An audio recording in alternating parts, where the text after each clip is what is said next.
Mi nombre es Nicolás Testoni y estoy aquí para presentar este panel que lleva por nombre, lo voy a decir lentamente, Reapropiación Creativa, Estrategias de Reutilización en/de las Artes Audiovisuales. Un título complejo, ¿no? En el que el prefijo re aparece curiosamente 2 veces, se repite para señalar quizás la recurrencia de una inquietud respecto de la propiedad y el uso de los archivos audiovisuales. Ustedes saben, quizá mejor que nadie, que aunque a veces no sea muy audible y visible, cada archivo o su falta suscita la pregunta acerca de la propiedad, el sentido y el valor de aquellas cosas que el archivo preserva. En rigor, no solo respecto de esas cosas, sino además acerca de quienes detentan la potestad de sancionar dicho sentido, dicho valor, dicha propiedad. Por eso, contra lo que se podría suponer, tal vez el archivo no sea ese lugar apacible que imagina mi madre, sino un sitio vertiginoso en el que las identidades que creíamos que el archivo venía a certificar, a confirmar, en la idea de un linaje o de un origen, se ponen en realidad todo el tiempo en discusión. Allí el archivista, el artista, el investigador, el curador, los personajes conceptuales que merodean este congreso debaten entre sí, se desafían, se marcan la cancha, pero me gusta pensar que también se entusiasman, se asocian, se contaminan.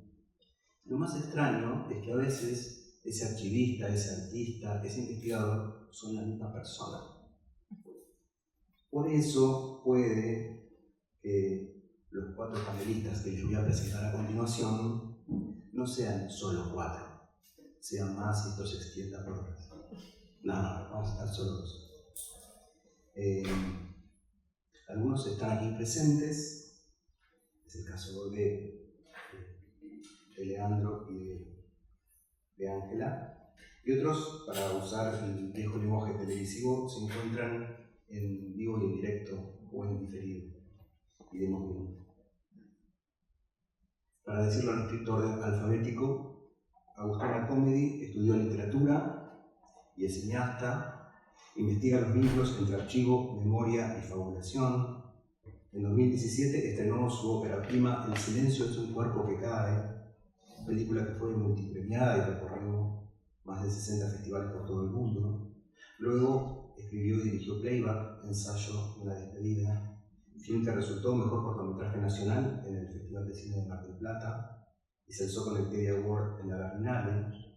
Ambas películas fueron curadas nada más y nada menos que por Hernán Golding en su programa para el Cine Metrograph de Nueva York y exhibidas en espacios como el Museo de Reina Sofía. Actualmente, Agustina trabaja en su segundo largometraje. Luis Horta es investigador e historiador del cine chileno, magíster en Teoría e Historia del Arte por la Facultad de Arte de la Universidad de Chile, coordina la Cineteca de dicha universidad, una institución estatal dedicada desde 1961 a la conservación e investigación del cine chileno. Entre muchas otras cosas, Luis es miembro de la Academia de Cine de Chile, de la Asociación de Cineclubes de Chile, de la Red Iberoamericana de Bibliotecas de Cine y Audiovisual, y realizó estudios de especialización en restauración cinematográfica y en gestión del patrimonio audiovisual en la Universidad Nacional Autónoma de México. Leandro, visto aquí a mi lado, es artista, cineasta, productor, programador y archivista. Trabaja en los márgenes del metraje de archivo y las prácticas experimentales. En 2018 fue artista residente del Living Archive de Arsenal, el instituto dedicado al cine y el videoarte de Berlín, y en 2022 fue seleccionado para formar parte de la residencia Joaquín Jorda, organizada por el Museo de Reina Sofía. Dirigió los largometrajes Los Jóvenes Muertos, la película Infinita y Herbaria, y creo que está trabajando en otro, recién me contaba, y trabaja desde 2015 en el archivo y la programación del Museo del Cine de Buenos Aires. Ángela López Ruiz es licenciada en Artes Visuales y magíster en Estudios Latinoamericanos por la Universidad de la República Oriental del Uruguay. Forma parte de la Fundación de Arte Contemporáneo de Montevideo, donde colabora con las actividades del laboratorio PAC. Es docente invitada de la Maestría de Cine Alternativo de la Escuela Internacional de Cine y TV de Cuba y ha curado numerosas muestras, entre las que destacan Mujeres Experimentalistas en América Latina, la Antología de la Bioperformance en Uruguay, las 4 ediciones de 05982 realizadas en la Fundación de Arte Contemporáneo. Junto a Juliana Rosales, creó los focos de acción presentados en la 30ª Bienal de San Pablo y un montón, realmente un montón, creo que un montón de cosas más que me viene a necesidad de poder dar. Sí, perfecto. Bueno, vamos a iniciar entonces con la presentación de Lea.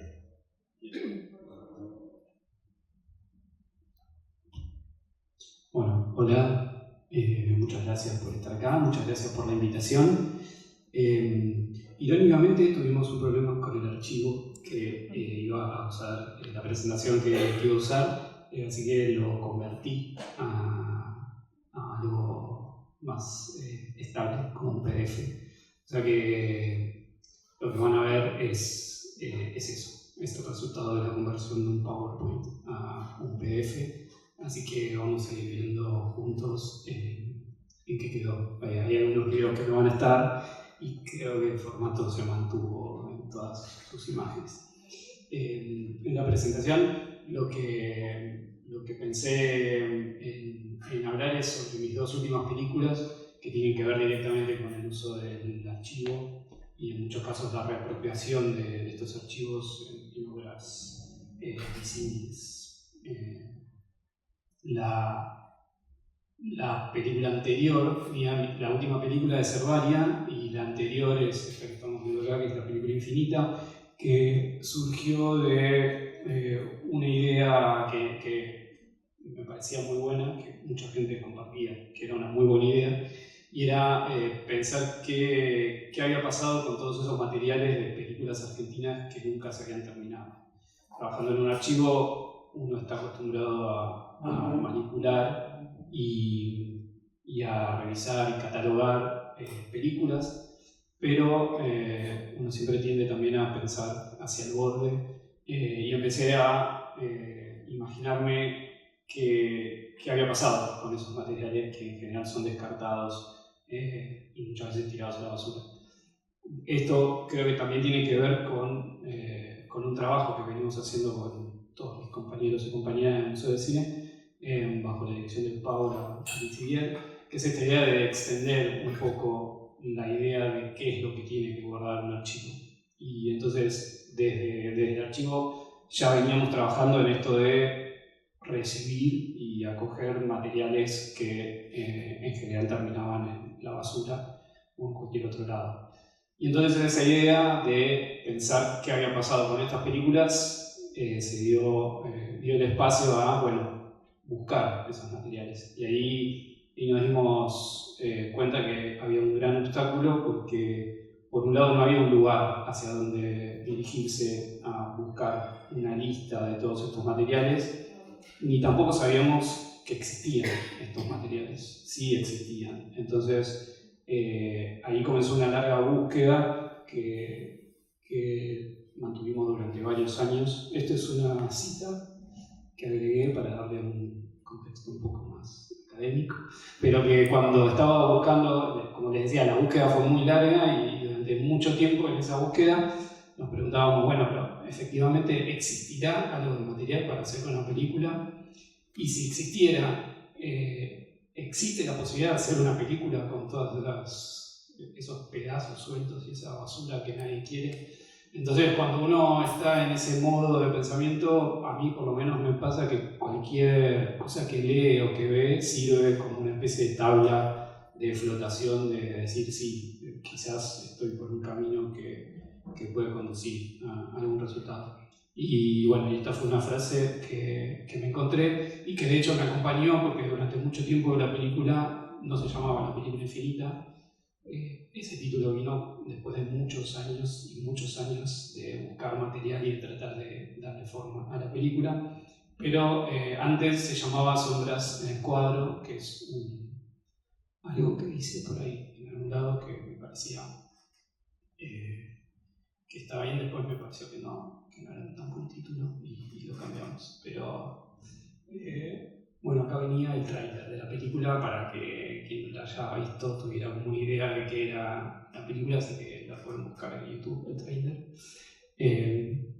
Y esto es uno de los primeros pasos que empezamos a dar, que era en esta idea de dónde están estas películas, si es que existen. Empezamos cuando hablo en plural, me refiero a mi socia y productora Paula Singerman y a mí, que durante mucho tiempo fuimos el 100% de todo el equipo que trabajó en la película.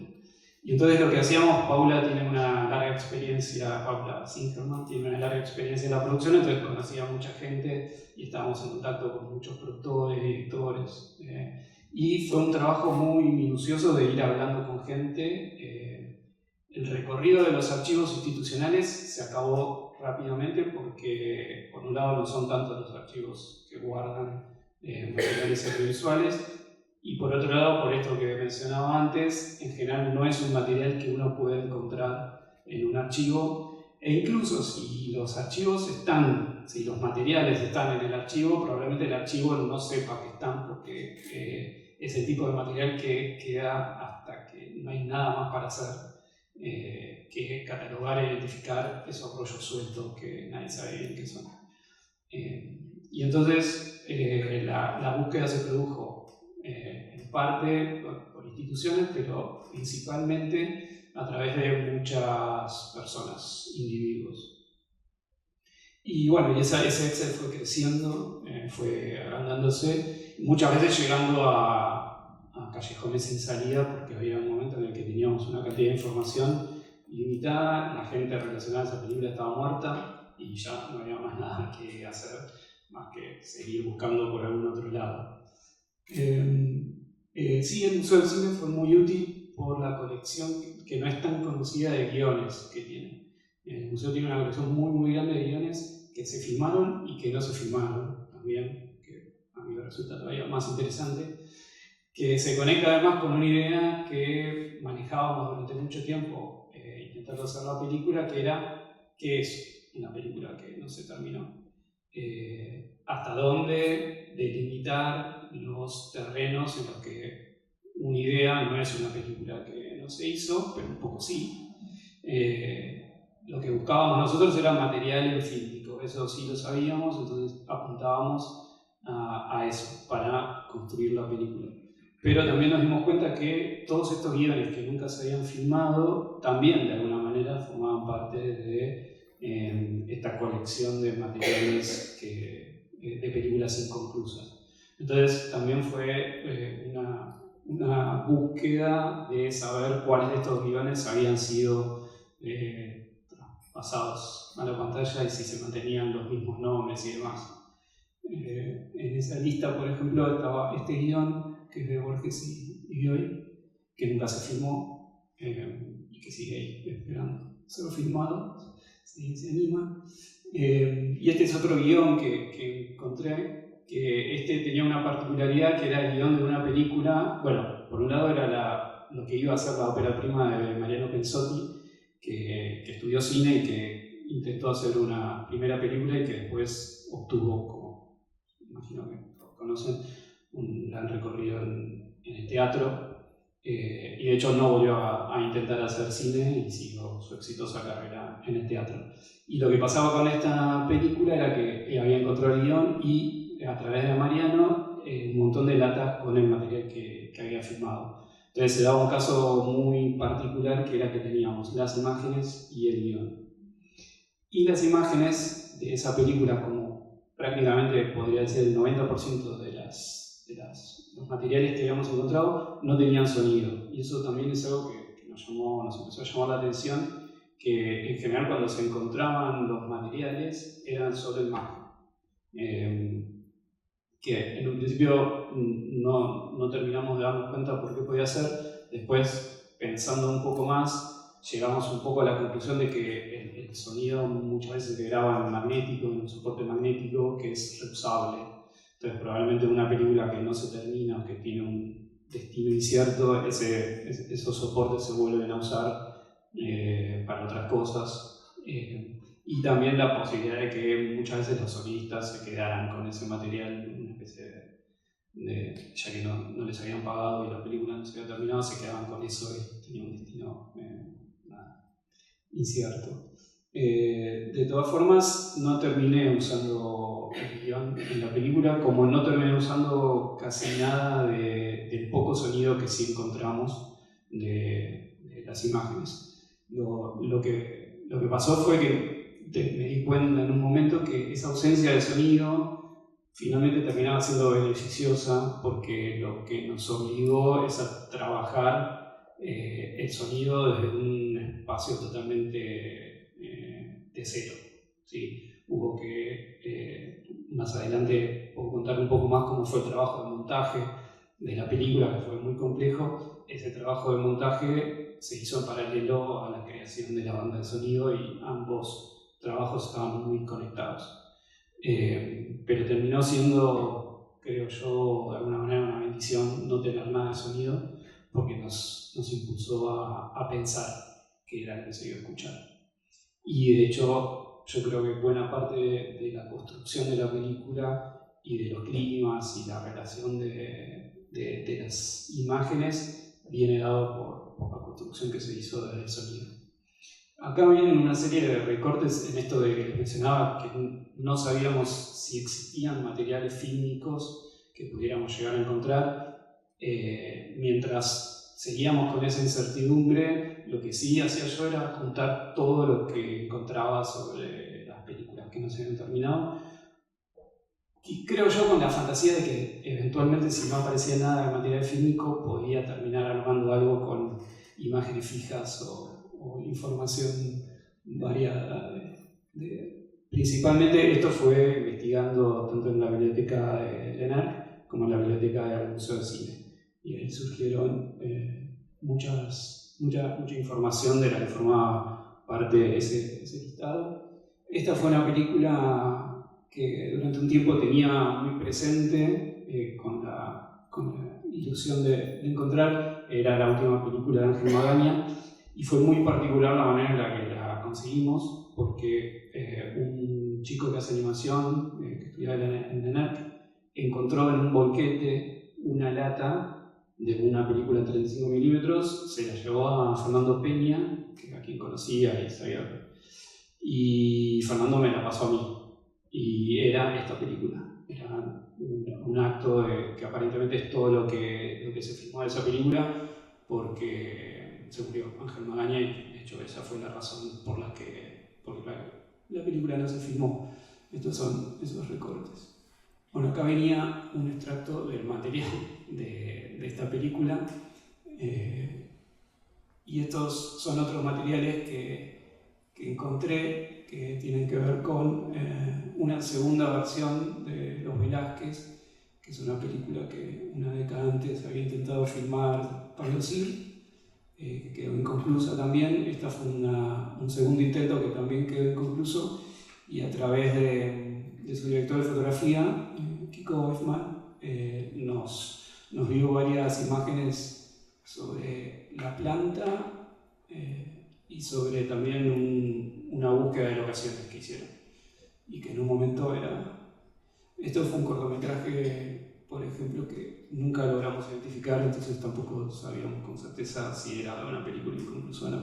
En esta búsqueda empezaron a aparecer un montón de materiales de manera fortuita, que a veces tenían que ver con lo que estábamos buscando y otras veces no. Por ejemplo, un material también como muy, muy importante que buscábamos con particular atención era una película que había hecho Alejandro Agresti, que se llama La electrónica explotó en Bursaco, de la que se supone que no había nada. Y entrevistándonos con el director de fotografía, nos dio unos rollos de una película que él creía que tenía unas imágenes de esa película. Resultó que no tenía nada de la película de Agresti, pero sí tenía de una película que él había hecho. Cuando encontramos unos materiales le preguntamos, ¿esto qué es? dijo, ah, esa es una película que empecé a hacer yo cuando era estudiante y nunca terminé. Y entonces la sumamos. Y finalmente la película de Agresti terminó apareciendo en un VHS de muy mala calidad, pero que aparentemente hasta el día de hoy es lo único que existe de esa película. Lo que pasó también es que en esta idea de pensar que era una película que nunca se había terminado y de delimitarnos en la búsqueda de material fílmico, nos dimos cuenta que nos habíamos un poco atrapado nosotros mismos en los límites que nos habíamos puesto, y entonces empezamos a manejar un poco esas, o sea, ¿qué es una película terminada? Podía ser un guión, podía ser una película, como fue el caso que encontramos, que estaba totalmente editada, pero que no tenía el sonido, que después aparecía la información que se había emitido alguna vez en la tele, pero que no había mucha información. Entonces, un poco los límites los manejábamos también nosotros para que nos sirviera, ¿no? De qué manera podíamos utilizar esos materiales. Y lo que habíamos pensado de que solo usar material que estuviera en fílmico, el único caso en el que no lo respetamos, por ejemplo, fue con la película de Agresti, que terminamos usando algunos planos de ese material en VHS, que tiene igual también una textura muy particular, porque es lo que yo creo es la grabación de una moviola mostrando ese material. Entonces tiene algo de la textura del fílmico y también tiene algo de la textura del video. Esto era un teaser, que por suerte no lo van a ver, porque esto fue la primera prueba que hice cuando tenía solo unos materiales para empezar a buscar un poco de ayudas y fondos, y la verdad no estoy muy orgulloso de ese trailer, pero bueno, se hizo con lo que tenía. Y acá viene una serie de videos donde muestro la manera en la que trabajaba, porque, como les decía, la idea era encontrar el material fílmico, entonces trabajábamos con fílmico, entonces era muy difícil muchas veces identificar ese material, o cuando teníamos un material que efectivamente sabíamos que pertenecía a una película inconclusa, determinar qué de ese material íbamos a usar, porque teníamos un presupuesto muy acotado, estábamos trabajando en Cinecolor, que en ese momento existía en la parte del laboratorio fotoquímico, y entonces teníamos que llegar al laboratorio con una muy precisa idea de hasta dónde, de dónde a dónde teníamos que digitalizar el material. Entonces lo que yo hacía era grababa de manera muy baja calidad la moviola con las imágenes, y acá lo que se ve es ese material en negativo en la moviola. Lo que hacía era después invertía eso y quedaba algo bastante parecido a lo que era el material, y esta es la versión ya digitalizada en Cinecolor en muy alta calidad, donde ya teníamos muy catalogado que se iba a digitalizar. Y así como no respetamos nuestra regla de que todo sea en fílmico y todo viniese de los materiales que habíamos encontrado, la única vez que no usamos material de archivo de una película inconclusa fue con el caso de El Eternauta. Estábamos hablando con Lucrecia Martel, que no tenía nada filmado de la versión que ella quería hacer sobre El Eternauta, pero sí tenía muchas cosas muy increíbles.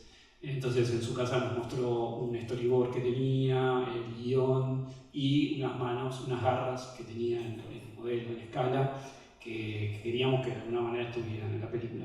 Entonces lo que hicimos fue filmamos esas garras y revelamos nosotros mismos eso que filmamos. Entonces lo que ven acá es el proceso de revelado de eso que filmamos. Y en la película aparecen un par de segundos nada más esas garras que probablemente no se entiendan muy bien a qué pertenecen. Porque otra decisión también bastante discutida que tuve que defender mucho era que cuando se ve la película no aparece información sobre qué película pertenece cada uno de los materiales, que tiene que ver con la manera en la que trabajamos. En un momento la edición estaba pensada en algo más, si quiere, con forma de catálogo, y eran bloques con esos materiales, yo creo que también por cierta reverencia hacia el material y cierto cuidado hacia cómo trabajar con esos materiales. Y en un momento nos dimos cuenta con Felipe Guerrero, que fue el montajista, que había que meterse con esos materiales y cruzarlos y hacer lo que dialogara muy directamente. Entonces ahí sí se empezó como a cruzar todo con todo y finalmente se encontró la manera de encontrarle no diría historia porque no es una historia, no sé si todos la vieron acá, pero como no hay una historia. Acá era otro ejemplo también de algunos fragmentos. Este es un archivo que se usó. De este archivo se usó el sonido y se lo empató con un material que pertenece a una película que nunca se terminó. Y este ejemplo es como muy, muy particular porque la gente cuando ve la película cree que existe tal conexión entre el sonido y la imagen que mucha gente cree que es el sonido que pertenece a la imagen, que es algo que no pasa en ningún otro momento de la película en donde el sonido e imagen nunca van de la mano y nunca tienen mucho que ver. Esto muestra un poco el trabajo también desde el sonido. En un momento estaba la idea de que hubiera no una voz en off, pero sí una voz que acompañara varios momentos de la película y en el trabajo del montaje nos empezó a parecer que esa voz sobraba de alguna manera. Entonces se fue reduciendo cada vez más, pese a que grabamos bastante voz, al probarla en la película no terminaba de funcionar. Y las pruebas que hicimos con voz eran dos voces, eran la de Rosario Blefari y la de Edgardo Kosarinski. Rosario actuaba en dos películas que forman parte de la película Infinita, dos películas que no se habían terminado. Una era una adaptación de Borges, de Maasuns, y otra era lo que iba a ser en ese momento la primera película de Rechman, que se llama Sistema Español. Que de hecho una la encontré, la adaptación de Borges la encontré gracias a Rosario, que hablando con ella me dice, yo además de la de Martín trabajé en esta otra película, y ahí empezamos a investigar y estaba todo el material, y esa por ejemplo era una película que estaba bastante montada, estaba bastante avanzada. Lo que había pasado fue que Borges les había dado la autorización para hacer la adaptación de la historia, del cuento, y hicieron la película, la filmaron, la estaban editando y Borges se murió. Y cambió la situación en cuanto a la posibilidad de usar los derechos para hacer una adaptación, y entonces se vieron ahí en una especie de limbo. Y creo que lo que hicieron finalmente fue un corto con algo de ese material. Pero bueno, grabamos las voces con Rosario y con Edgardo, y con Edgardo también. Edgardo iba a ser la voz como más principal, si se quiere, de la película, y finalmente, si vieron la película, lo que queda es al comienzo y al final simplemente una presencia de él, pero muy, muy breve en relación a lo que podía hacer.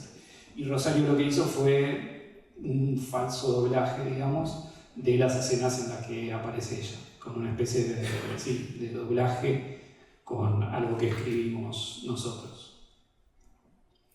Acá está Edgardo grabando voces.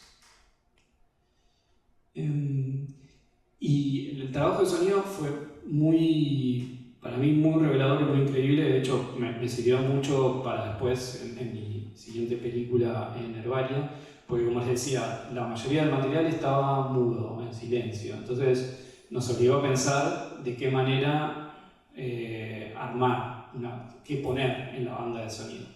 Y ahí me di cuenta que al tener en las imágenes tal variedad y tal posibilidades, el material cuando uno lo junta puede caminarse por muchas maneras posibles, muchas historias posibles. Entonces el sonido fue lo que nos ayudó a decir la historia va por acá. Y lo que queríamos originalmente no era contar una historia claramente, y entonces lo que nos propusimos fue ir acomodando todos los distintos fragmentos, las distintas películas, de manera que se fuera creando o pareciera que se iba creando una historia, y cuando a nosotros nos parecía que esa historia se estaba como solidificando y se estaba construyendo, desarmar esos pedazos para que esa historia se deshiciera de nuevo, ¿no? Como que nunca terminara de armarse algo, que era también una manera de evitar que la película resultara una acumulación de escenas que no tenían nada que ver con nada. Porque como se imaginarán, las imágenes variaban mucho entre una y otra, eran muchas veces muy disímiles, blanco y negro, color, 16, 35, algunas venían de un negativo que estaba en perfecto estado, otras venían de una copia en 16 que había sido pasada muchas veces y que estaba clavada en la pared del director, porque después de no haber podido terminar su última película la tenía ahí como si fuera Jesús en la cruz. Entonces eso que era también lo que nos atraía a nosotros como realizadores, y por lo cual habíamos decidido que solo queríamos usar material fílmico, porque nos parecía que el fílmico era el soporte que iba a demostrar eso, ese paso de tiempo, ese abandono de las películas, de una manera que el digital o el video no lo iba a lograr. Entonces cuando uno ve la película, yo creo que se olvida de ese contraste constante entre las imágenes, y lo que percibe es esa inmanencia que tienen las imágenes de haber atravesado ese tiempo. Y lo mismo con esta idea de construir una historia que nunca se construye. También nos dimos cuenta que es algo que uno en teoría sabe, pero uno como espectador tiene la necesidad de que se forme una historia. Entonces está todo el tiempo forzando eso. Y por más que a uno le tiran 2 planos y uno trata con esos 2 planos de construir una historia.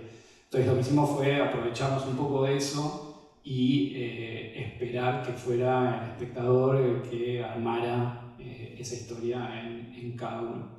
Y de hecho nos dimos cuenta que funcionaba porque, por ejemplo, la gente de sonido se refería a un personaje secundario como el hermano de Rosario Bleffer, que era un personaje que era de otra película, que no era de la película de Bleffer, y etc. Y no sé cómo estoy de tiempo, porque iba a poner el teléfono y me olvidé. ¿Avancemos con otra persona o avanzo yo? Y entonces, la selección de materiales para elegir qué íbamos a usar, creo que fue de lo más interesante, porque como les decía antes, me di cuenta en un momento que estaba atrapado en una situación en la que lo que yo quería hacer era una película a partir de pedazos de otras películas. Pero yo no tenía esos pedazos de películas. Entonces había que avanzar de alguna manera y no podía saber qué estaba buscando en los materiales porque no tenía la historia o la idea más desarrollada, porque para tener eso necesitaba de los materiales. Entonces me había encontrado con una especie de punto ciego en el que no podía nunca dar un paso. Y entonces lo que hice fue empezar a seleccionar materiales en fílmico que a mí me daban la sensación de que podían ser utilizados de maneras diversas. Trataba al comienzo de evitar imágenes que estuvieran como muy sesgadas o que solo representaran una cosa y que solo pudieran tener una lectura. Entonces los primeros pasos, que me parece que fueron los más importantes para sentir que uno avanzaba, tenían que ver con esos materiales que quizás eran más neutros, si se quiere. Eran quizás unos paisajes, un clima medio oscuro, donde uno podía, como espectador, cargarle muchos sentidos posibles. Entonces, esos primeros pasos fueron con esos materiales. Y a medida que íbamos encontrando más materiales, ahí se iba como definiendo e iba surgiendo también personajes protagónicos y tramas y subtramas. Y el sonido fue muy importante para que todos esos materiales que son tan disímiles y que se veían tan distintos y que claramente no tenían nada que ver, de alguna manera estuvieran unidos y hubiera algo, una historia, una conexión detrás. Y lo que hicimos fue empezar a usar el sonido con ese objetivo. Entonces hay situaciones como en la película que el clima de las escenas está determinado exclusivamente por el sonido, por lo que se escucha. Trabajamos con muchos ruidos y la diseñadora del sonido, que es Robert Einstein, hizo un trabajo genial, y muchas veces en el proceso de montaje, como les decía antes, el proceso de montaje era acompañado por el proceso de producción de sonido. Entonces, Roberta venía con ideas, venía con sonidos que se probaban, y se montaba la imagen a partir de algunas ideas de sonido y viceversa. También se probaba con montaje de imágenes para ver cómo dialogaban con los sonidos que se estaban creando. Entonces, para mí fue un trabajo muy, muy importante, por un lado porque pude poner en práctica esto de pensar el sonido de una misma manera que uno piensa la imagen, y por darme cuenta de cuán importante es el sonido, que es algo que uno en general sabe y conoce, pero que pocas veces tiene la posibilidad de poner en práctica. Y en ese caso el sonido creo que realmente fue el elemento, el recurso que unió todas las escenas y que, digamos, de alguna manera tejió una especie de base para que la película se pudiera construir y descansar en esas imágenes, y uno como espectador pueda descubrir historias y personajes detrás de esa diversidad tan gigante de cosas y de formatos. Esto ya es el final y tiene que ver con Herbaria, que no voy a llegar a hablar, así que no sé cómo estoy.